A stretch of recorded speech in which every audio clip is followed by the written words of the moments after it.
On our planet, there seems to be an infinite number of beautiful places one can visit, with an equal number of spectacular things to admire. It requires nothing more than a curiosity to observe what is all around you. The miracle of nature manifests in countless ways, from breathtaking vistas to the simple movements of a common heifer. The purpose of this program is to present you with the extraordinary diversity of our miraculous blue planet so that you can discover these things for yourself.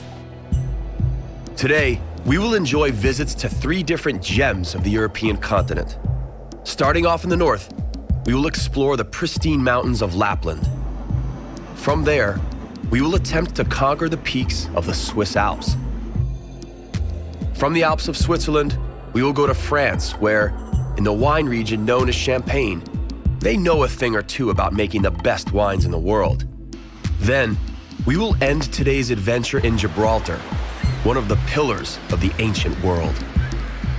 But first, the unspoiled mountains of Lapland beckon.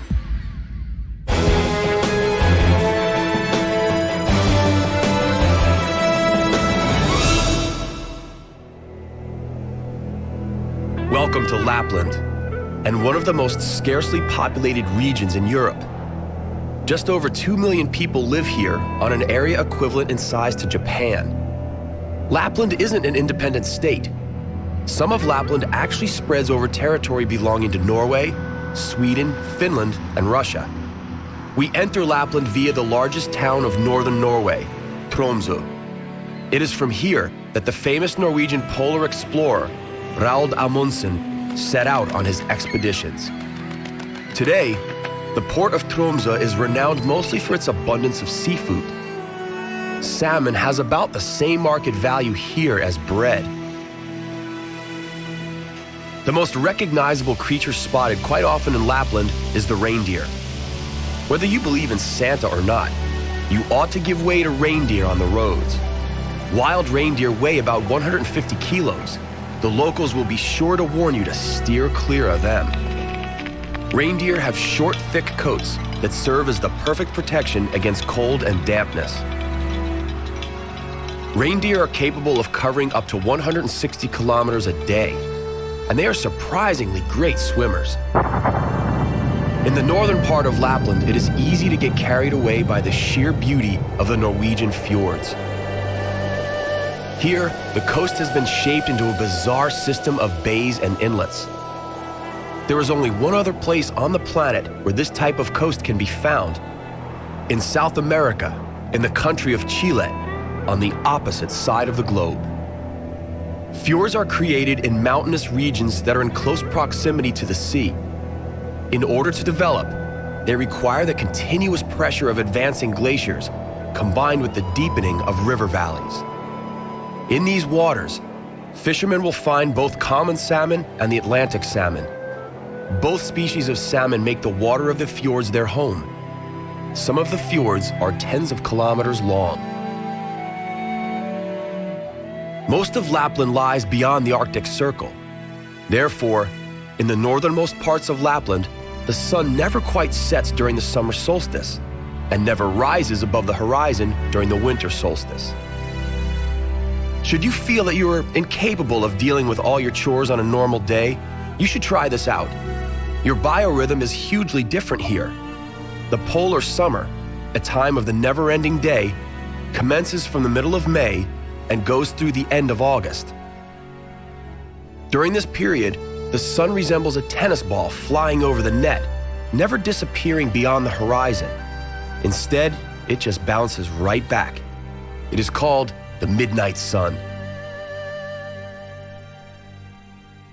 Those who consider Lapland to be the land of snow and ice are mistaken.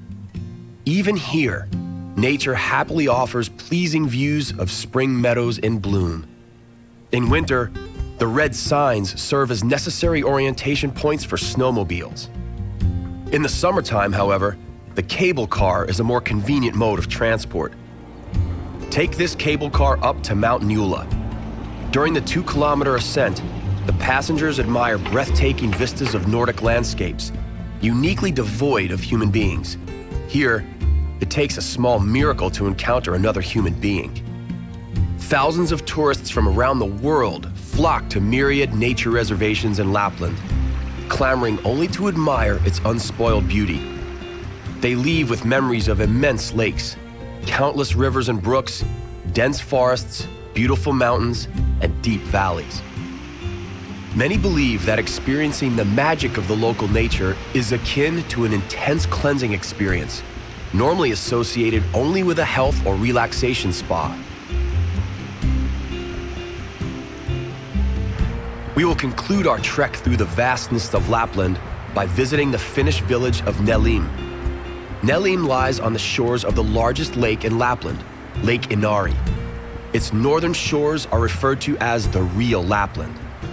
If you are lucky, you may encounter a genuine Sami. Unfortunately, there are only 70,000 members of this culture remaining in the whole of Lapland. At this time of year, the lengthy day is nowhere near its end just yet. However, we are running out of time. So let's bid farewell to the land of the midnight sun and head south to a warmer climate.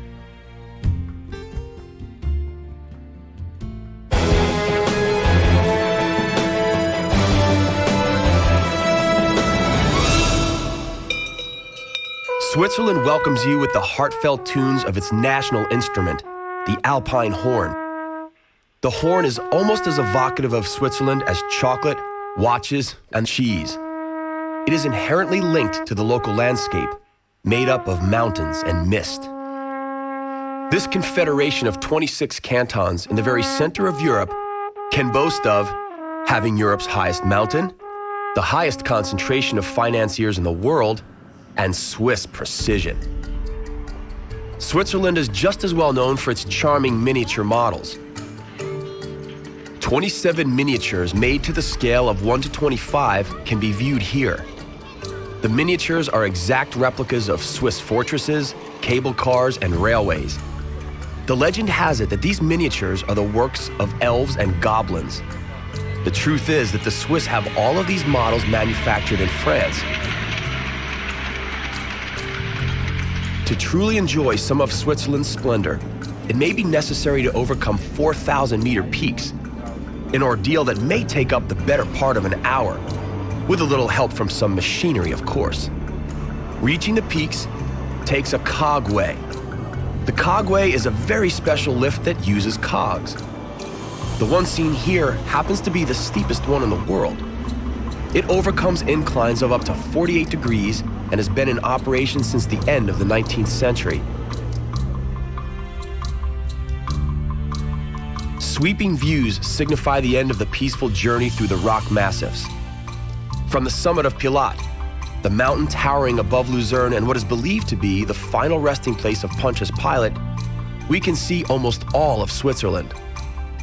That is, if the valleys aren't veiled in fog or mist. The residents of Luzerne have an explanation for this haze. Legends say that because dragons have become fond of the mountain, they linger in the area, unleashing fiery vapors and causing the fog and mists to become dense.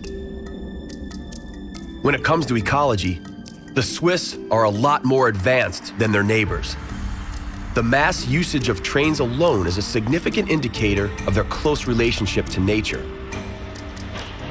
A typical example of Swiss ecological thinking is the creation of the Autoverladung, trains that transport cars through tunnels. And because you're in Switzerland, you could easily set your watch by the precision of the train's schedule.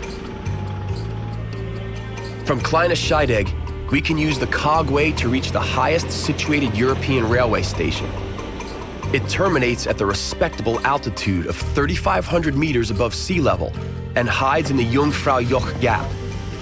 This cogway overcomes a super elevation of 1,400 meters up to 4 times a day. The returning journeys are the quietest ones.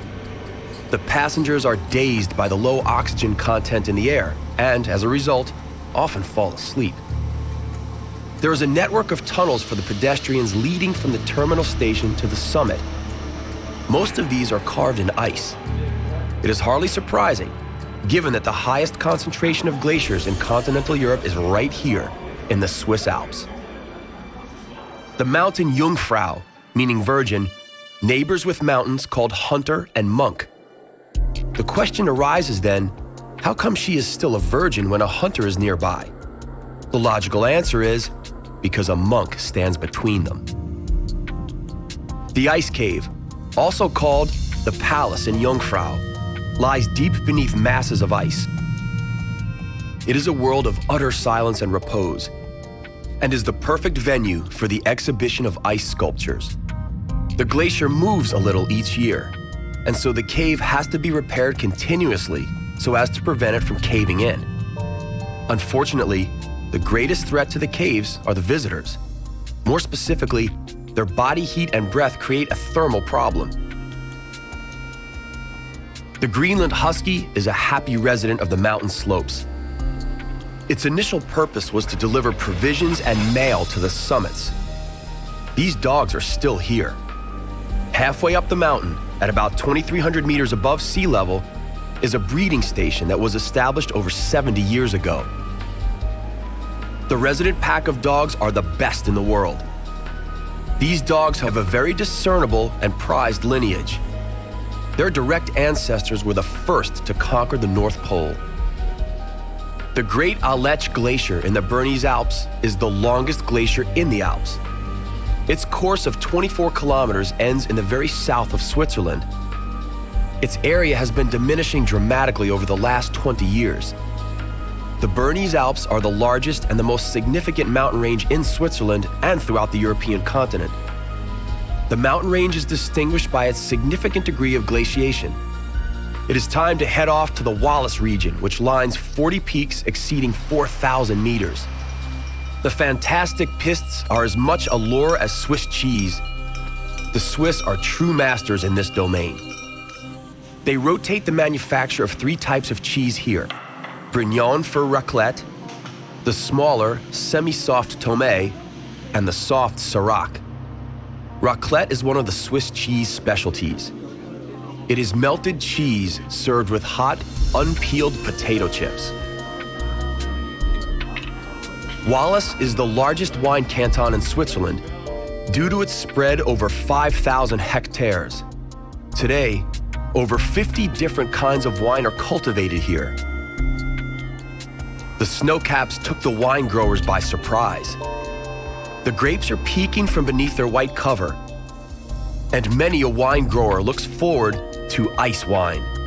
The sight of vineyards, though, serves as a reminder that our time in Switzerland is up, and that it is high time to head off to one of Europe's loveliest regions.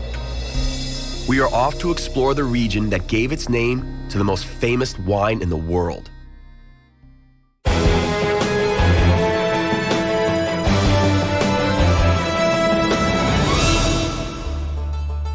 Vineyards in autumn hues, a view out of this world. It is just the way many of us imagine the legendary wine region of Champagne. Nothing but wine bushes stretching in between horizons. In reality, wine can only be cultivated in a few selected areas.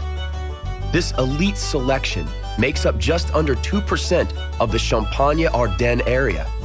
It was the ancient Romans that first planted wine here in the 5th century. They felt that the area bore a strong resemblance to the Italian Campania. That created the origin of the region's name.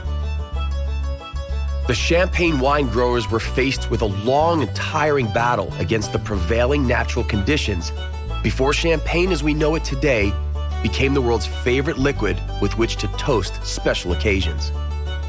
Champagne originated most likely by accident. It was a natural process. After primary fermentation and bottling, a second alcoholic fermentation occurs in the bottle. Nowadays, a single method called the méthode champenoise is used. The grape juice, extracted using only the pressure by hand, is allowed to become regular wine first. The bubbles occur in the next phase. Carbon dioxide is released from the casks into the surrounding air during fermentation. The wine is subsequently bottled, with sugar added to ensure the secondary fermentation. That corked bottle is then laid to rest in a wine cellar for several months. There are some 450 villages in Champagne where champagne is made, and each one has a slightly different taste. This is Lac du Der. With a surface area of 48 square kilometers, it is Europe's largest man-made lake. Its weirs, or barriers, protect Paris from floods, and the water from the River Seine is controlled from here. Even though this isn't a natural lake, fauna abounds here. The conservationists are aware of its importance to bird migration. The migrating birds either winter over or nest here. When these elegant birds cluster together, it is a sight worth seeing and something that cannot be missed by passionate ornithologists. The only ones not all that enthusiastic about the birds are local farmers. The cranes attack surrounding fields each morning to feed on bulbs, roots, and other sources of digestible energy.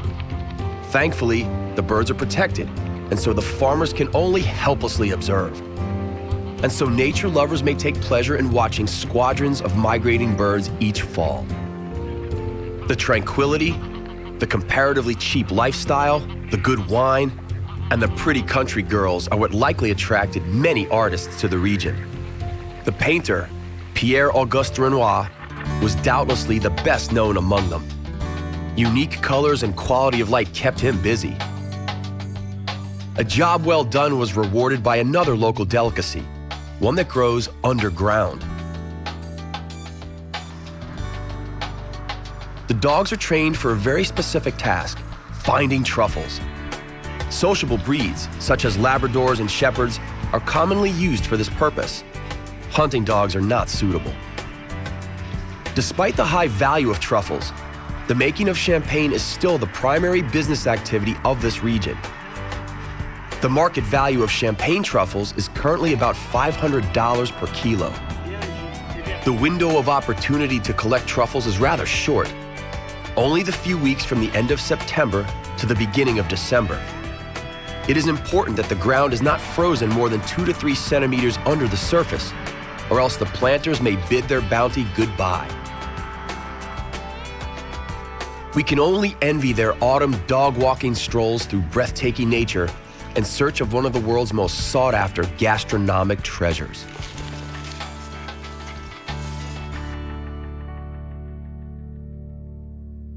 One of the largest towns of the region is Reims. It bears a rich history and, as such, is a favorite tourist attraction. The knight you see here is actually Joan of Arc. It was as a result of her visions and her determination that Charles VII was declared the King of France in 1429. This was the time when all of Europe was fixated by the Reims Cathedral. The building of the Notre Dame Cathedral, dedicated to the Virgin Mary, began in the 8th century on the foundations of another cathedral built 400 years earlier. It was here that most French kings were crowned. 38 heads of state in all lived to see their anointment here. The tradition was initialized by the French king Clovis I, the first king of the Franks to unite all the Frankish tribes under one ruler. He was baptized right here towards the end of the 5th century by Saint Remigius. For the next 1,000 years, his successors traveled to Reims to be anointed by the coronation oil from the Sainte Ampoule. Through this act, they became knights, and so could fulfill the motto of their calling: to rule is to serve. It is quite remarkable that this motto is still followed today.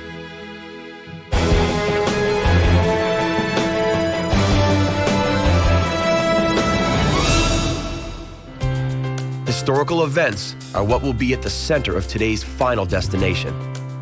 Gibraltar welcomes you. It is the southernmost cape of Europe, almost touching Africa. A cradle of history, Gibraltar is a strategic strait at an important shipping crossroad. It is also the only British overseas territory on the old continent. And even if it may seem irrelevant, it is also the only part of Europe where monkeys live naturally. We crossed the Spanish border in a village quite significantly called Ligny, and out of nowhere we materialized in the United Kingdom. Spain was forced to concede Gibraltar to Britain in 1713 under the Treaty of Utrecht, which concluded the war. The Spanish never quite accepted this, but in a referendum in 1967 and again in 2002, the Gibraltarians voted overwhelmingly to remain under British sovereignty. During the last attempt of Spain to retake Gibraltar in the years 1779 to 1783, the British dug out a 113-meter-long tunnel into the rock while under siege. This tunnel enabled them to bombard the Spanish from atop the mountain. What we are seeing here is a cloud that is inseparably linked to the Rock of Gibraltar. The cloud is known as Levanta. When the wind blows from the east, the cloud is trapped on the rock peak and forms one of the most recognized symbols of Gibraltar. The Rock of Gibraltar is used as a resting place by great numbers of migrating birds en route from Africa. There are about 270 different kinds of birds found here. There is no source of water on the rock. Even so, it is covered in vegetation. Over 600 different plants, ferns, and lichens grow here, 6 of which grow nowhere else in Europe. Nature tackled the lack of water on the rock with admirable ease. The plants actually desalinate seawater. That is one of the reasons the Rock of Gibraltar is considered a very unique formation, not only from the geopolitical point of view, but also from the biological perspective. These members of the animal kingdom are no less unique, as this happens to be the one and only colony of monkeys living freely on the European continent. These monkeys are Barbary macaques. No one knows exactly how they got to Gibraltar, but there are countless theories on the matter. Locals think highly of the monkeys despite their shameless cheekiness with which they rob tourists of their snacks. There is a saying that as long as the monkeys remain, Gibraltar will stay British. There's gotta be something to this. During World War II, none other than Winston Churchill himself ordered that the dwindling numbers of monkeys in Gibraltar be replenished. Today, the monkeys are safeguarded by the Helping Hand organization. Because the macaques are extremely tame, they face a difficult problem. People spoil the monkeys with various treats, which are often harmful to them.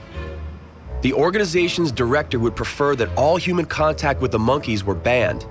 However, such a ban could easily eliminate one of the major attractions bringing tourists to Gibraltar.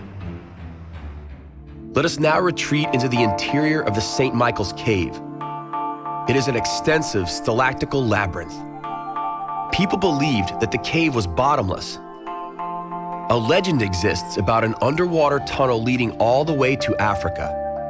The legend is not based on fact. However, an unexplained mystery prevails. Sometime around the year 1840, a Lieutenant Mitchell, along with another officer, were seen lowering themselves into the cave, never to come out.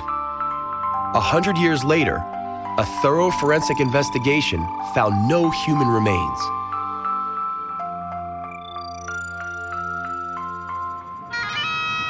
This British piper of Nepalese origin will see us off on today's final stop.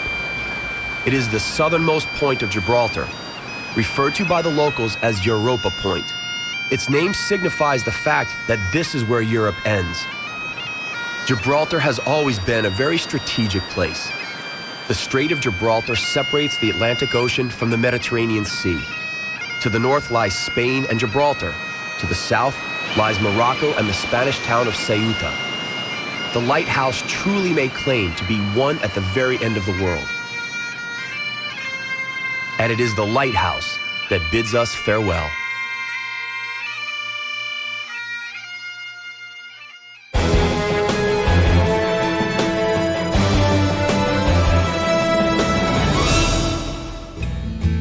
Our journey to the miraculous nooks of our planet comes to an end, for now. On the next exploration of our compelling and bountiful planet Earth, we will travel to the very north of Great Britain, the Shetland Islands. Here, 1 million birds watch as the human population, numbering only 20,000, gets on with their everyday lives. We will then travel from the very end of the world to its very center, The local nomadic dervishes called the Pshi-Balchashi region in the southeastern province of Kazakhstan Almaty, the center of the world. Later, we will follow our camera to the Yellow Mountains in central China and the Chengkang, known as the Venice of China. That's all right here on Miracles of Nature.